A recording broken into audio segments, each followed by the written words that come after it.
नमस्कार दोस्तों, स्वागत है आपका मेरे इस यूट्यूब चैनल पे। दोस्तों, जैसा कि मैंने अपने पहले वीडियो में बताया था, जिसमें ईएमआई मॉरेटोरियम के बारे में मैंने आपको बताया था कि आरबीआई ने पहले मॉरेटोरियम पीरियड को बढ़ाया था, 31 मई 2020 तक उसको बढ़ाया था।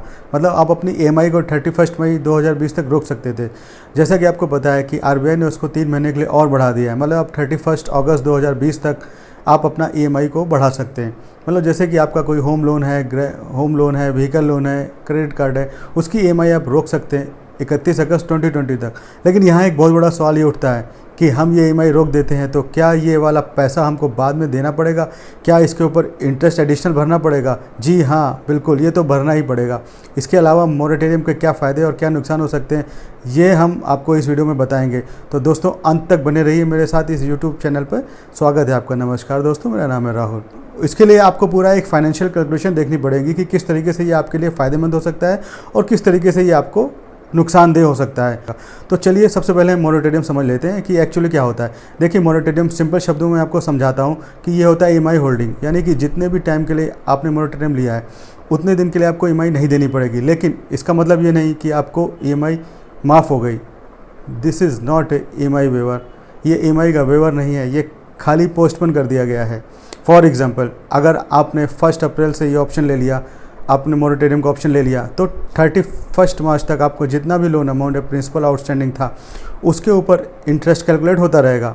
अगर आपने 5 महीने का मॉरेटोरियम लिया तो ये 5 महीने तक आपका जो इंटरेस्ट होगा वो प्रिंसिपल आउटस्टैंडिंग के अंदर ऐड हो जाएगा, वो आपका नया प्रिंसिपल बन जाएगा और उसके ऊपर आपका इंटरेस्ट कैलकुलेट होना शुरू हो जाएगा।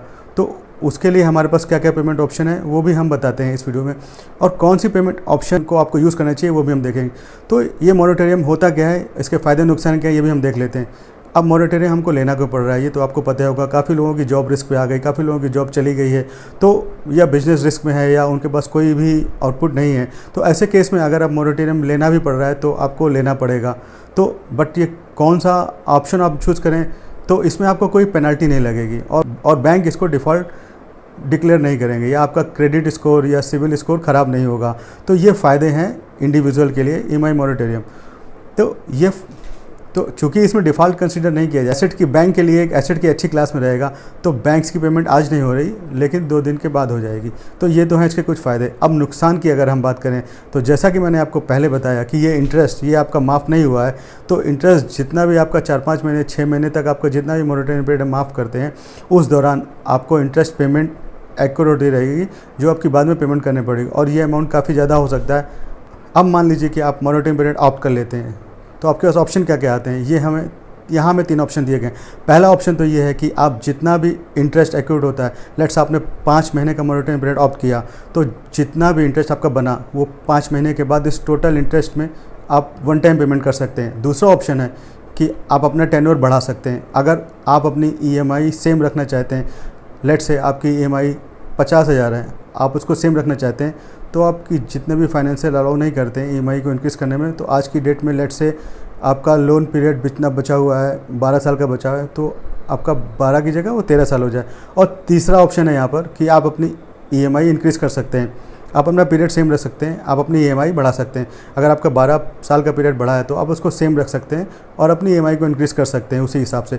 तो इसमें से कौन सा ऑप्शन बेस्ट रहेगा, ये आप अपनी इस कैलकुलेशन मेरे इस कैलकुलेटर के माध्यम से आप देख सकते हैं। जैसे आपके पास 3 ऑप्शन है, या तो आप अपना ईएमआई इंक्रीज़ कर दीजिए, या आप अपना टेन्योर बढ़ा दीजिए, या आप उसको एक वन टाइम पे कर दीजिए। तो ये 3 ऑप्शन है आपके लिए। कौन सा ऑप्शन बेहतर होगा, कौन सा ऑप्शन आप चूज़ करना चाहते हैं, वो इस कैलकुलेटर के माध्यम से आप सेलेक्ट करके जान सकते हैं आपको किस माध्यम में ज़्यादा पैसा पे करना पड़ेगा, या कौन सा मीडियम आपको सूट करता है। बात करते हैं फाइनल रेमेडीज़ की। तो सबसे पहले ये लिमिटेशन है कि अगर आप मॉरेटोरियम को अवॉइड कर सकते हैं तो आपको मॉरेटोरियम को अवॉइड ही करना चाहिए, क्योंकि आपका इंटरेस्ट एक्यूर्ड हो रहा है। और जैसा कि आप इस कैलकुलेटर के माध्यम से जान सकते हैं कि आपका लोन अमाउंट जो बढ़ा है, एडिशनल पेमेंट जो है वो ज़्यादा हो सकती है। तो अगर आपके पास लिक्विड कैश है बैंक में और आपका जॉब भी है, तो आपको ये मॉरेटोरियम पीरियड को सिलेक्ट नहीं करना चाहिए, आपको डेफिनेट इसको अवॉइड करिए। दूसरा, अगर आपको बाई चांस मॉरेटोरियम की ज़रूरत पड़ रही है, तो आपके बिज़नेस में रिस्क है, या आपकी जॉब में रिस्क है, या आपकी सैलरी नहीं आ रही, तो डेफिनेटली आपके लिए बहुत अच्छा ऑप्शन हो सकता है, मोरेटोरियम को ले सकते हैं। लेकिन उसके अंदर भी आपको पहला ऑप्शन लेना चाहिए वन टाइम इंटरेस्ट का, मतलब जितना भी आपका इंटरेस्ट अकोर हो रहा है, अगर आप वन टाइम पे कर सकते हैं तो आप उसको भर दीजिए, क्योंकि उसके अंदर आपको सबसे कम पेमेंट करनी पड़ेगी। और अगर बाई चांस आपके पास वन टाइम पेमेंट के लिए पैसा नहीं है तो आपके पास सेकंड ऑप्शन आ जाता है, आप अपनी ईएमआई इंक्रीज़ कर सकते हैं। अब देखिए बहुत ज़्यादा फ़र्क नहीं पड़ेगा अगर आप मंथली 2,000-3,000 रुपये बढ़ा देते हैं, और अगर आप अफोर्ड कर सकते हैं तो ईएमआई को इंक्रीज़ कर सकते हैं। और अपने टेन्योर को सेम रखिए। अगर आपका लेट से 10 साल का लोन बचा हुआ है तो आपको 10 साल में ही भरिए, उसको आप 12 साल या 13 साल में मत लेके जाइए। और फाइनली अगर आपके पास ईएमआई का भी एक्सटेंशन भरने का ऑप्शन नहीं है तो लास्ट रिजॉर्ट है आपके पास, टेन्योर इंक्रीज़ कर सकते हैं। लेकिन आपको उसके अंदर आपको जो एडिशनल अमाउंट है वो काफ़ी ज़्यादा पे करना पड़ेगा, क्योंकि इंटरेस्ट के ऊपर इंटरेस्ट लगता है। तो इस तरीके से आप अपना कैलकुलेटर के माध्यम से आप सेलेक्ट कर सकते हैं और आप देख सकते हैं आपको इन तीनों मीडियम में से कौन सा मीडियम चूज़ करना है। अगर आपको मेरा वीडियो पसंद आया तो प्लीज़ इसे लाइक करें, सब्सक्राइब करें और शेयर करें। थैंक यू दोस्तों।